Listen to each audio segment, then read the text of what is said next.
Hi everyone. आज हम बांसुरी वाले चाचा पाठ के प्रश्नोत्तर करेंगे। प्रश्न 1। राधा की बात सुनकर कावेरी रोने क्यों लगी थी? या प्रश्न 3। राधा ने कावेरी से क्या कहा था?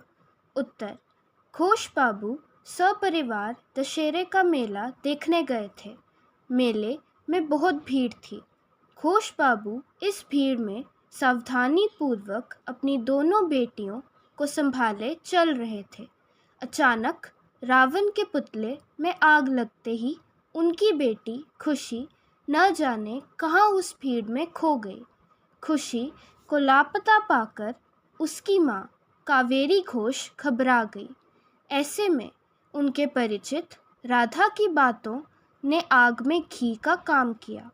राधा ने उन्हें बताया कि आजकल ऐसे बहुत लोग हैं जो भीड़ वाली जगह पर खड़े रहते हैं और फिर बच्चों को बहलाकर ले जाते हैं।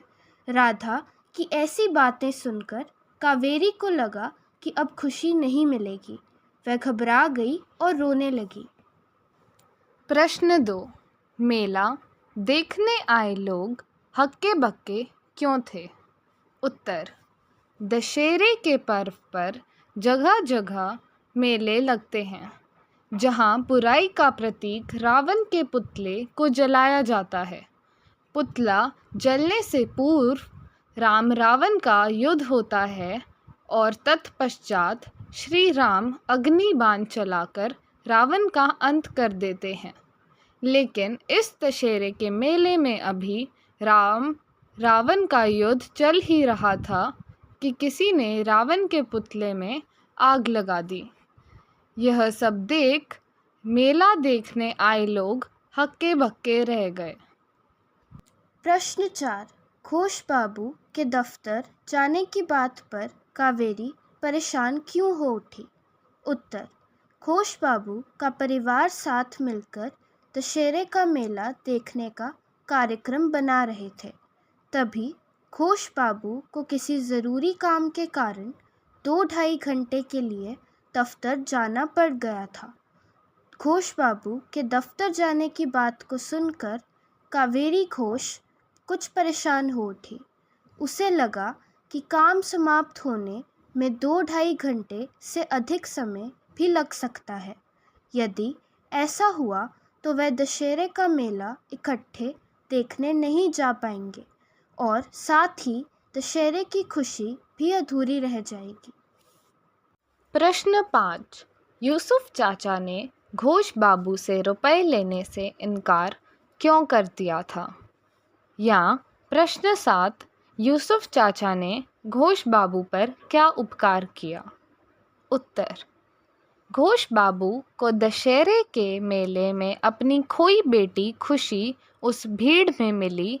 यहाँ यूसुफ चाचा बांसुरी बजा रहे थे, अतः अपनी बेटी के मिलने की खुशी में जब वे यूसुफ चाचा को 500 का नोट देने लगे तो उन्होंने यह कहते हुए नोट लेने से साफ इनकार कर दिया कि उनके लिए तो यही सबसे बड़ी खुशी है कि खुशी बिटिया अपने माता पिता के पास पहुंच गई है।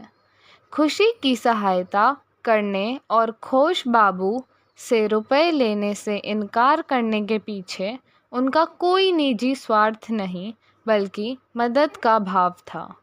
उनका मानना था कि मदद का कोई मूल्य नहीं होता, वह धन से नहीं बल्कि मन से होती है। अतः हम कह सकते हैं कि यूसुफ चाचा द्वारा खुशी बिटिया को अपने परिवार से मिलाना और सहायता के बदले पैसे ना लेना ही घोष बाबू पर उपकार था। प्रश्न 6। बांसुरी की पुकार बेकार नहीं गई, कैसे? उत्तर। घोष बाबू को उनकी बेटी जो दशहरे के मेले में खो गई थी, एक बांसुरी बजाने वाले यूसुफ चाचा के काफ़ी देर तक बांसुरी बजाने के कारण मिली थी। यूसुफ चाचा बांसुरी बजाते बजाते थक भी गए थे, लेकिन उन्होंने हिम्मत न हारी।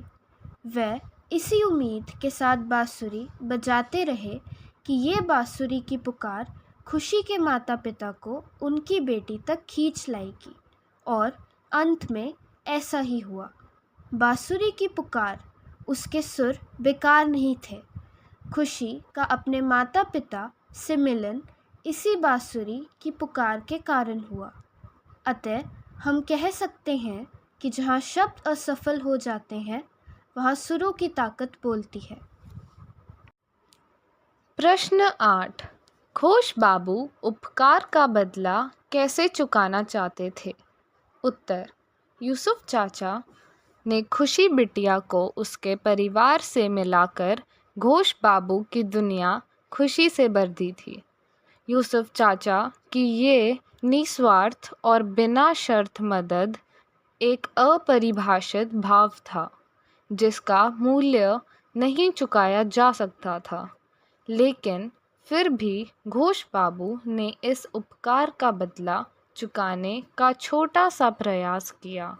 उन्होंने यूसुफ चाचा को 500 का नोट, अपना विजिटिंग कार्ड और अपने घर आने का निमंत्रण दिया।